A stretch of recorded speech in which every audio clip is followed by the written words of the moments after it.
Good morning, Tako. How are you? I'm excellent. How are you? I'm great, thank you. So let's talk about your Great to be speaking film. to you. hmm Yes, let's talk about your amazing film. You just won an award. Congratulations to you. What does this mean for you as a spiritual storyteller, as a filmmaker as well? I think, well, in our line of work, so firstly, this is my first independent film. Wow. I've been working in TV and for many years. I've worked on a couple of documentaries with other like experienced filmmakers, but this was the first time that I branched out by myself and did and made a film by Mm, myself. So it's so affirming because it's a journey. It's a long journey. mm, It took me so many years mm. to make the film, to raise the funding. So it's very affirming. It says that people see your work and they appreciate your work, and yeah, it's great. It's amazing. Yeah. So, what is the process now? Because it is informed by dreams, it's informed by intuition, it's informed by your. I don't want to say subconscious, but I think for lack of a better word, let's use that for now. What is the process of filmmaking now? I'm assuming that it's slightly different from the average person because yours is geared at spirituality. Yeah, I think the process is different for each person. I find that as a filmmaker, like I said, it took me like a couple of years Mm, to find and secure my first funding. mm, Over these 5 years, I was coming across so many stories that I thought, this would be a nice story. Maybe this would make it like a nice documentary. But mm, I think if the story, if you won't stop thinking about it, that is the film that you need to make. And I feel like that there are many as filmmakers also stories that you start working on, you develop, and then it doesn't take off. There are many films mm, that died at development stage, unfortunately. mm, But I think if there's just this feeling that it's not letting you rest, you need to tell the story. With this film that we're speaking about specifically, I mean, it's the title is called Umhlaba Wokhokho, mm, Land of My Ancestors. And just to give a bit of context about, it's a short documentary mm, based in a remote village called Mgundeni in mm, northern KZN. mm, Not many people know about it. Even people from the town do not mm, know about it because that's just how secluded and remote it is. But it's a story of about land, and it's a story also of environmental conservation. And I suppose the spirituality and the spiritual element in the story is that it's a story of Inkosi Mabaso, the chief over that land, that area, who went through the process of reclaiming this land, mm, and then now it's leading the conservation of the land. mm, But how he found, I mean, we know that land is a top of debate in our mm, country mm, now, more especially. But how it happened with him to even start with his name. So his name is Zweli, and mm, it was also, it's a prophetic name. mm, When he tells the story, he says that his grandmother, when his mother was pregnant with him, excuse me, mm, she got a dream and was told that lo mntwana ozozalwa uyena ozokwenza izwe lakamabaso libe lihle. mm, So his grandmother said his name is Zwelihle. And mm, many years further down the line, we can see that now he is leading in really like conserving the mm, beauty of this land. So very prophetic in that way, but also in how they actually found this land and mm. reclaimed the land. They found that there were letters that had been written to his forefather Ndabambi in Wow. 1911, but Wow. these letters had been buried somewhere. No one knew they existed, but he this nudging feeling, and he kept getting a dream telling him that the answer is in the box. As we know that Black people, especially in the farmlands, suffered, and are still suffering, under white, you know, conditions. So he kept getting this dream saying the answer is in the box. But because he can't read and he didn't really know what it means, until many years when his wife was cleaning, and by coincidence, she comes across this letter saying this portion of the land belongs to the Mabaso family. Wow. And that's basically what they used to reclaim the land.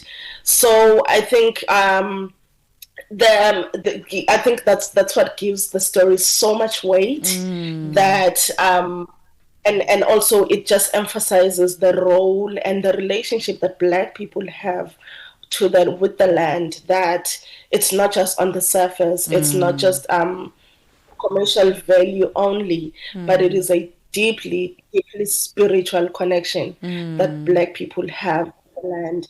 So yeah, I guess that's basically what the story is about.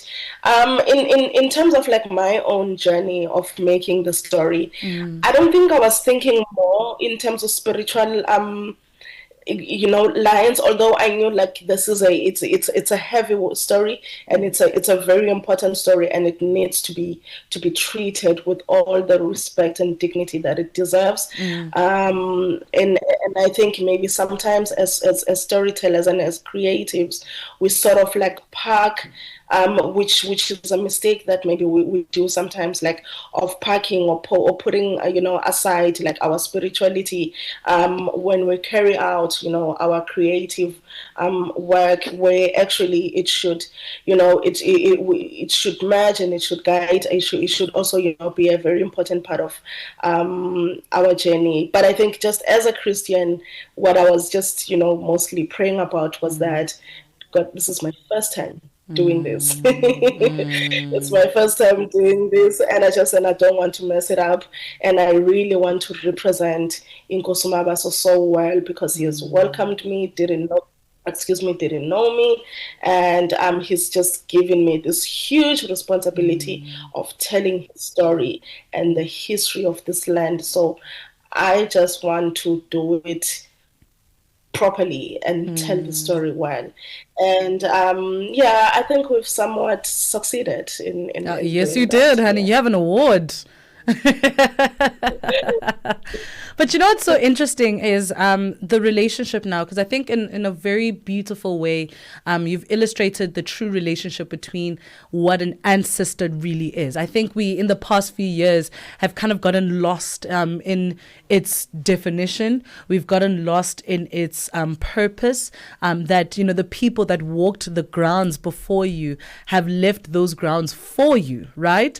And for some reason, I think the sensationalism surrounding ancestors, and I guess the rituals that one needs to perform, the appeasing of them, I think it kind of gets swallowed up. I mean, that's why sometimes when you see, even on media during a series, you see this over dramatization of the work that actually goes down. The fact that everyone indeed has ancestors. It just means for as long as you had forefathers, then you have ancestors. Yeah. It's just the people that came before you in your bloodline.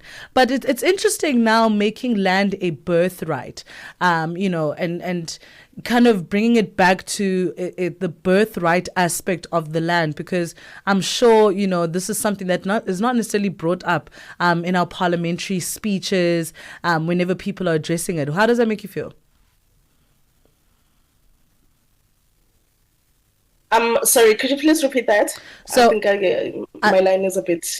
no problem. So my question really is, how do you think even the navigation of land expropriation without compensation, and, kind of us removing the aspect of it being a birthright, it's just discussed from a policy point of view, but not necessarily from a traditional point of view, to say, there are some people that have written letters that have been burnt and destroyed by the people that want the land.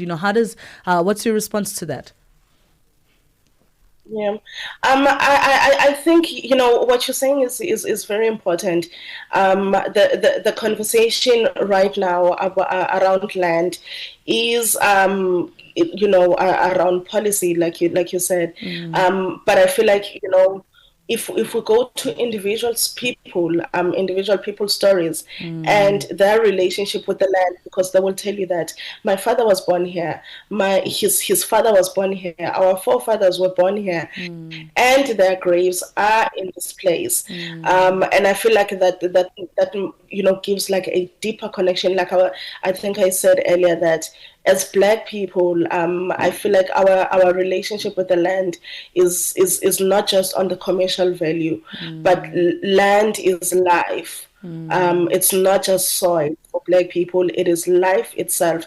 But also, I think as Black people, we had a different approach to our relationship with land, where we lived in harmony with the environment. We lived in harmony and respected and had deep respect for this land because it basically gave us life. The food came from the soil. People ate from the ground. And the approach, which is also what in my film Inkosi says, is that even when his forefather Ndabambi got those letters, firstly he didn't know how to read, but secondly, the concept of title deeds is foreign to Africa, because Africans never needed a piece of paper to prove land ownership, because again, the approach and the theory is that we belong to the land and not the other way around. So our relationship and our approach and the African approach to land is that we are stewards, we are of this land, we are custodians of this land, and we eat of it, but also we protect it for generations to come. So I do feel that it would maybe, like as you were saying, like in parliamentary spaces, where if maybe personal stories can be centered, because that's where you really, really feel why the deep connection to the land, that it's not just about commercial value, but it is life, it's generations, that have lived on this land. Their remains are on this land. Yeah. I mean, Yeah. how are you building a homestead on top of someone's grave? That's just, the idea of it is just so crazy to me. The fact that you want to hijack land and there are people's graves in there. And in African culture how integral a grave is, and how, it's not just a cemetery. We never had things like cemeteries. We had the graves, you were buried in your land, so that that your kids and your great grandkids and your great your legacy is walking on top of the land that you literally died in, man. So it's I think the traditional aspect of the land expropriation without compensation conversation, it's not spoken about enough, and I think it's a lack of representation. I know there are some people who said, guys, this is deeper than just maybe let's dig up and open up the graves and see who's actually underneath them, who is there. Let's do DNA tests. Unfortunately, those processes can't happen. But I feel like the traditional aspect of this conversation, it's kind of null and void. And I think that's why I appreciate your film so much, because this is the role of media, right? Media does this now. It tells the stories that we are not, or we can't say on the news. What you're doing here is you're using your documentary to communicate that message. Are there any other documentaries coming up? Because, if this is the quality of your work, we want more. Um, and I think also, just before I quickly, I want to also mention that so my film looks at both. It also looks at conservation, because Wow. currently that's where the focus of my work is. It's looking at the intersection of land, of heritage, culture, and environmental issues. And I think what this film also, and the story says Nkosi Mabaso does well, is dispelling the myth that Black people firstly can manage the land Black people can't work the land, but also that Black people do not know the ecological value of the land, because he knew that there's something special about the land, and he reached out to conservation agencies and said, I want to protect this land, help me. So it's giving us a different approach of what African-centered and people-centered conservation looks like, where, you know, grassroots environmentalism and where people have agency over their land. Quickly, I'm currently working on my second documentary. It's a short film. It's called Taste of the Land. Again, you're about to eat, honey. We're about to eat. So again, we're looking at land and food and sustainability. And again, while the whole world is speaking about climate change and, you know, food insecurity, so what this film wants to do is zoom into African indigenous crops, the food that we were eating, you know, and the food that is actually not only good for our bodies, but it is also good for the environment, because food like soga, amabele, doesn't require a lot of water. And as the climate changes and the drought, those kind of crops are plant resistant. So why are they not being centered? Why are African crops not being centered in the conversation of, you know, climate change? You know, so that's basically what the film is looking at, but we're still at early stages. I'm actually currently in Sodwana Bay, where we're doing a workshop on this very film. So we're just, you know, really trying to shape the story and see how this film can have, you know, maximum impact by the time we film and we finish editing. So it's going to be an interesting journey, and yeah, maybe we can chat again sometime next year. Of course we will. Of course we will. We want to know all about it. But thank you so much for joining us. Congratulations on your award. I think it is well deserved. The way you really tackled the storytelling here is really commendable. So a big shout out to you and congratulations. I look forward to seeing the new film and I think it's going to be amazing. Thank you so much. Thank you for having me. Amazing stuff. That was Nondumiso Elihle Masache. Let me try that again. I think I am completely engulfed in her energy. Totally. It's Nondumiso Elihle Masache who is speaking to us about her amazing film, Land of My Ancestors. And it's a very interesting take on land expropriation, a very traditional take on it. And honestly, I look forward to seeing the work that she's going to do. It is at 8:29 Central African time. Let's enjoy some music.